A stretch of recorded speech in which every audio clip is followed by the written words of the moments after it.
Дәүләт Думасы депутатлары алкоголь бәяләрен маркировкалау ярдәмендә контрольдә тотырга тәкъдим кертте. Хәзер яңа закон проекты әзерләнә. Мондый алым халыкны ялган алкоголь кулланудан сакларга тиеш дип саный закон чыгаручылар. Ислам кануннары нигезендә яшәүче татар авылларында эш ничек тора? Саба районының кайбер авылларында берничә ел инде алкоголь белән тәмәкене читтәрәк урнашкан махсус кибетләрдә генә саталар. Эксперимент үзен аклыймы? Бу хакта киләсе репортажда. Язлы Арташ авылында яшәүчеләр кырмыскалар кебек гел хәрәкәттә. Иракларның хәмер белән мавырга вакытлары юк. Иртүк торып кайсы кая авылда яки район үзәгенә, хәтта Казанга кадәр эшкә чыгып китә.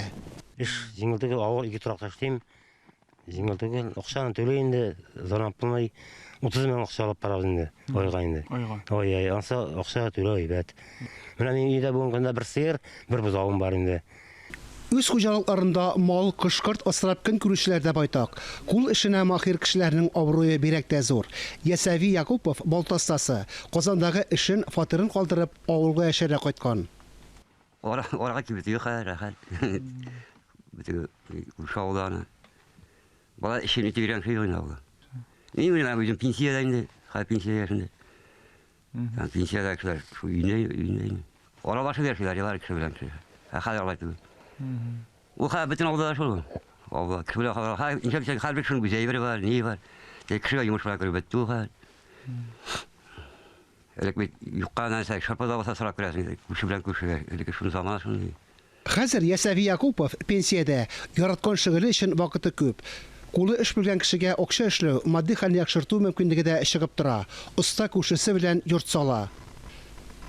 Тирә-яктагы эш авыл, Язлы Арташ, 2 басу Арташы һәм Зур Арташ өчен бер генә алкоголь белән тәмәке кибете бар. Бу экспериментны 2017 елда башлап җибәргәннәр. Ул үзен аклаган.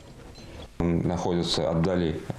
Кибет барлык бюджет учреждениеләреннән, мәчетләрдән, клублардан, балалар бакчаларыннан еракта урнашкан. Билгеле бер ара бар һәм ул көндез генә ачыла. 18 яшьтән өлкәнрәкләргә генә әйберләр сатыла. Монда бары тик алкоголь һәм тәмәке продукциясе генә бирелә. Бу кибет Зур Арташ янында урнашкан. Ислам дине кануннарына туры китереп, кибеткә хәрам исемен такканнар. Исламда тыелган хәрам әйберләр сатылганга биргә керүчеләр кат-кат уйлансыннар дип. Хәзер бирегә аяк атлаучыларның анда санда гына булуы да сөендерә. Бу як авылларында көмешкә кудыру белән дә мавыкмыйлар, яхшысынмыйлар. Пататаска күршеләр нәрсә әйтер, халык нәрсә әйтер. Хәзер иң мөһиме яшьләр арасында хәмер куллануга тискәре мөнәсәбәт тәрбияләү. Эш, спорт белән мавыктыралар. Һәр авылда мәдәният йорты, спорт мәйданчыклары бар, секцияләр эшли. Кышын балалар укытучылар белән бергә ялгыз пенсионерларга булышалар, ишек алларындагы карны кырыйлар. Арташ авылларында уңайга үзгәрешләр күп. Ахыр чиктә яман гадәтләрне бетерүгә, яшел елан зәхмәтеннән бөтенләй котылуга өмет итәләр. Фәнис Мөхәммәтов, Булат Шакиев, Никита Грахенцев, Татарстан яңалыклары, Саба районы.